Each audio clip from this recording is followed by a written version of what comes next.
Hi guys, Tempest here, and in this video I have a power bus modification for you. So what do I mean by a power bus? Well, this is an OSR 2.1 plus. It's got the picture modification on the side. What that means is that if I open it up,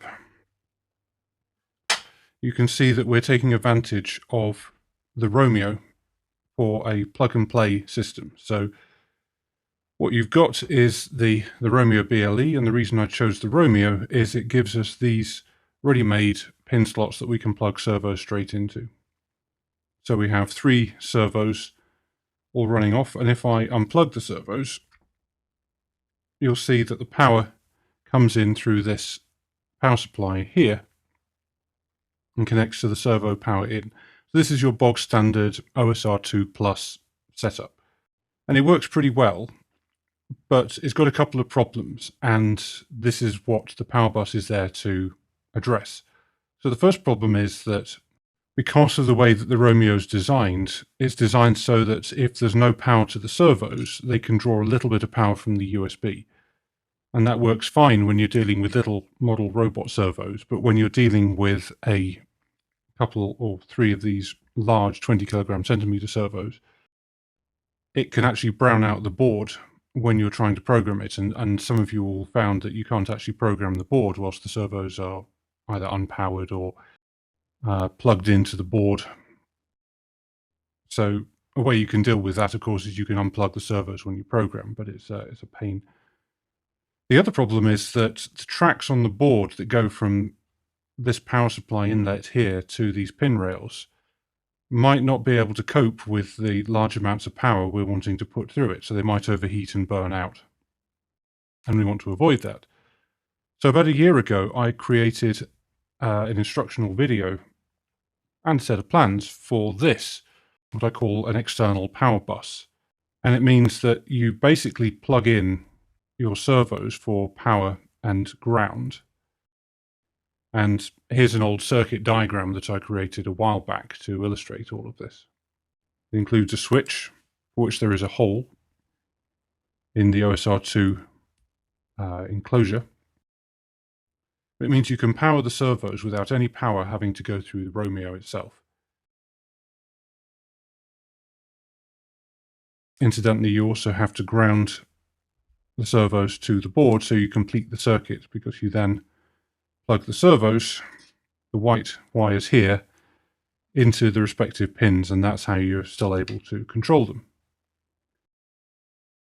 Now, the problem with this is that a lot of people feel a bit nervous about going ahead and soldering, and this was the reason I went with the Romeo in the first place. We don't want to be doing soldering if we can avoid it. But the problem is that with more and more people building the basic OSR2, I have a lot of people asking how they can avoid doing any soldering, but still get an external power bus. So this little tutorial is going to show you how to build a power bus without any soldering that's good for this setup. So let's get on with that. So for this power bus, what do we need? Well, all we need is 3 of these. So what are these? These are servo extension wires. They can be used to, you'll plug your servo into this, and you could extend the reach of the cable. You need 3 of those. This is the power jack from your OSR2. You need a switch. Switch is optional. And last but not least, electrical tape. And the electrical tape is going to hold everything together in the absence of any soldering. So, what do we do? Put those aside for a moment. What we need is 3 of these that we can plug our servos into. So these provide us with the sockets that the servos can plug into. So if I get rid of those for a moment, what we want is we want about so much cable. And I recommend you buy these in a large pack, so if you break any, make any mistakes, you can have another go. So I can just cut that off.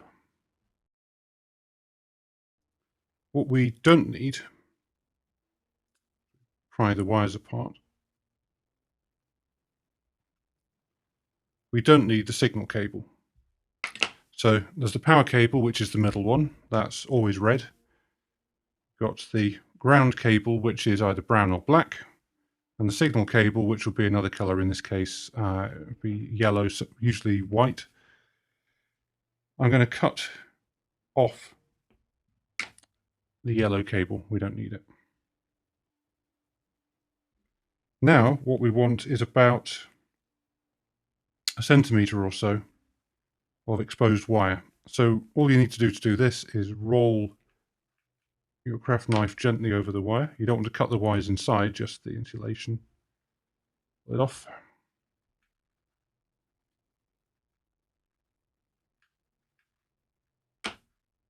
And the same there, like so. And what we need now is for me to do that another couple of times. Like so. So you'll also need the power jack from the OSR2. You need an extra length of red servo cable. Continue that from the switch. You need the switch. We're also going to need to ground the power bus. So what we can do is we can take a length of this servo extension and we just need the ground. So what we can do is pull the ground off,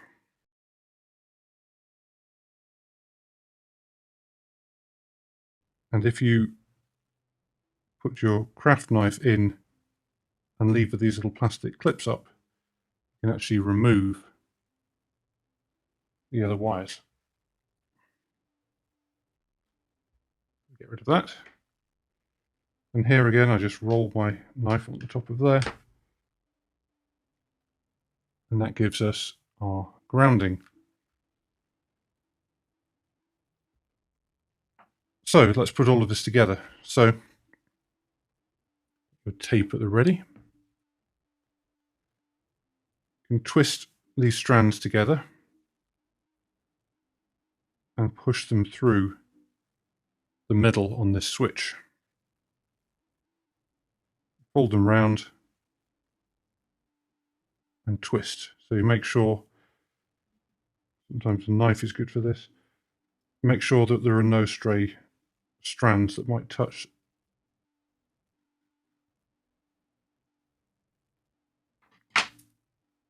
The switch nearby. Get a little piece of tape.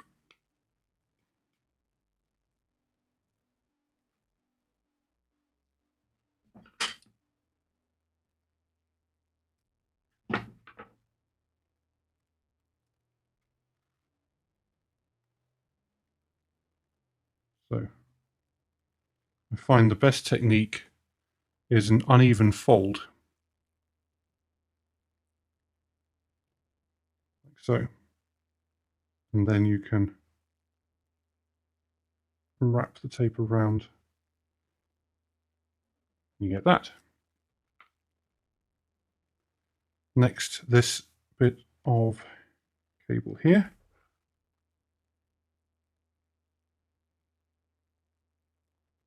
So fold over, and again a twist to make sure it stays on.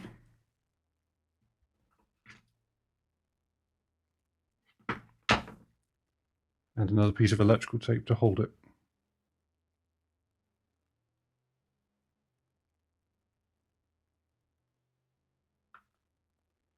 Another uneven fold. And then wrap it around like so.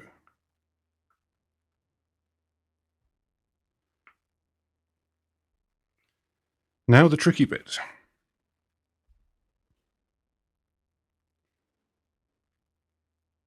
We want to get all of our positives, all of the red ones,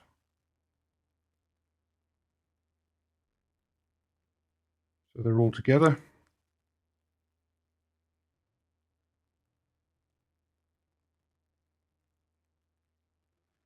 And twist them together, and we want to form them into a little loop,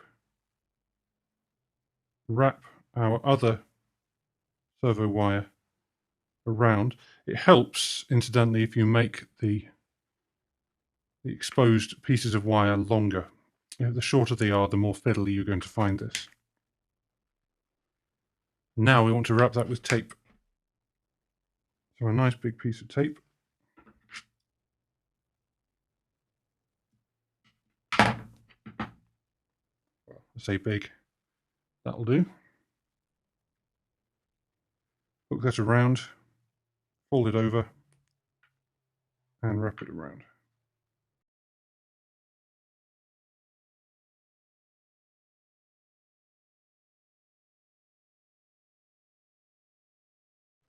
Like so. Next, we want to take our ground and our other ground that goes to the Romeo, wrap them together.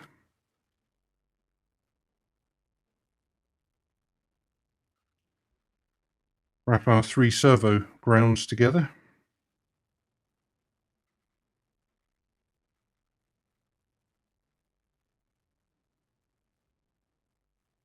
Put that into a hook.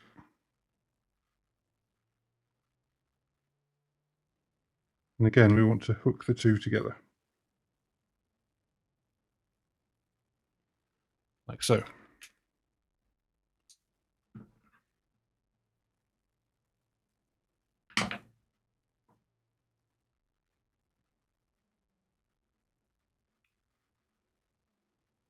So, tape behind.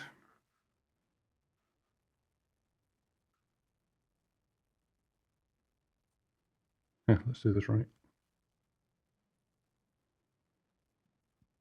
Fold that over. Wrap around.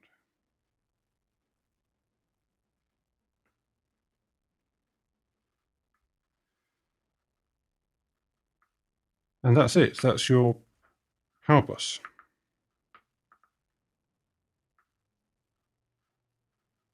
So you have power for 3 servos,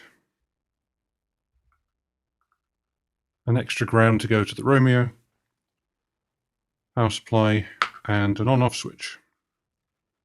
So let's install that in an OSR2.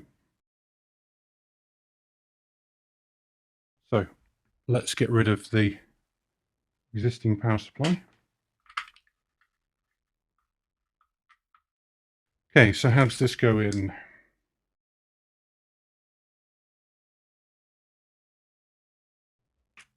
So first we install the power supply using a cable tie. Okay, so that's the power supply installed. Next the switch goes in.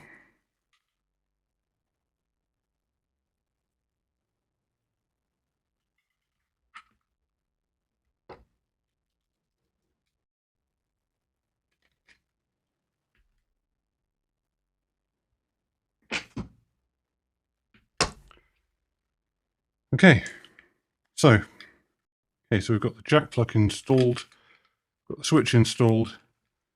Now this ground cable goes on any pin that's black. So it could even go on one of the analog ones if you wanted.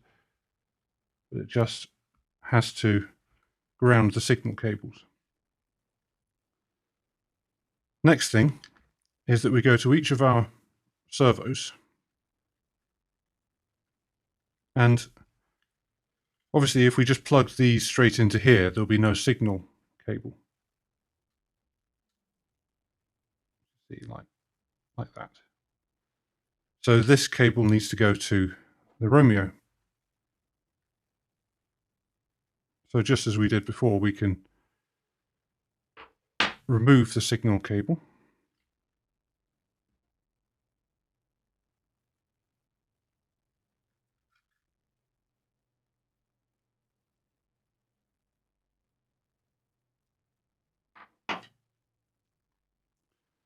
Like so. And what we can do, we've got a couple of choices here. One of them is to use these little things that you can buy. These are, well, the first choice is you could just plug these little metal things in as bare wires, but there's a problem with that, which is that they might foul on each other. So another option is you can buy these, which are the same as the servo enclosures, but they're single. I think they're called DuPont 0.1 inch connector covers. The alternative, which I'm going to use here, is a bit of tape. Just as we did with the wires earlier on. Fold around and wrap around. This is the left servo, so from memory that goes on pin number 8.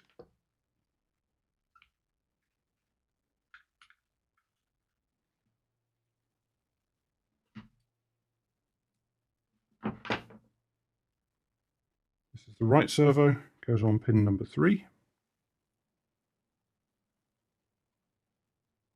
Fold that tape around.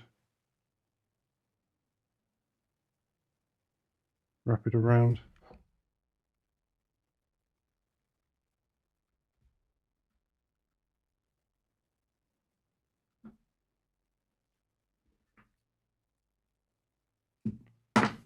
And the third servo, the picture servo, that goes on pin number 9.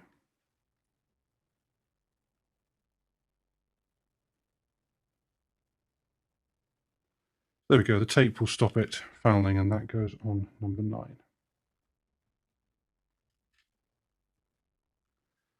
So now, having done that, we can plug the servos in to power.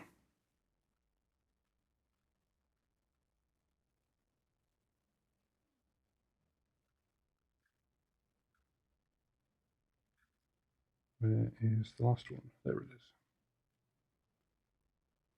So there we go, 3 servos powered through that switch, and none of the power going to the servos goes through the Romeo. But the Romeo is still plugged in with the signal cables. So you can push all of that down.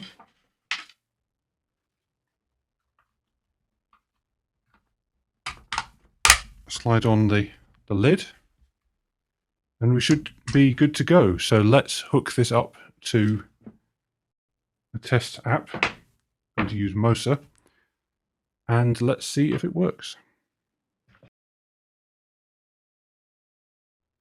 Okay, so that's connected to the power, so I'll switch the switch on and see what happens.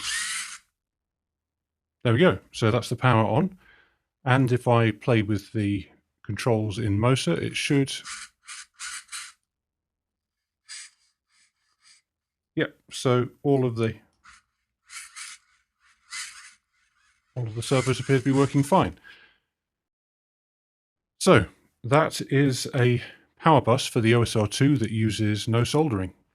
The last thing I'd say about this power bus is it's not very well suited to further expansion of the OSR2. You need to be particularly careful if you're using more than just the 3 servos because of the amount of current that those might draw through the wires. With 3, you should be okay with this setup, but if you're going to add the T-valve, the twist, and definitely if you're working with an SR6, I would say you definitely want to go with a soldered power bus.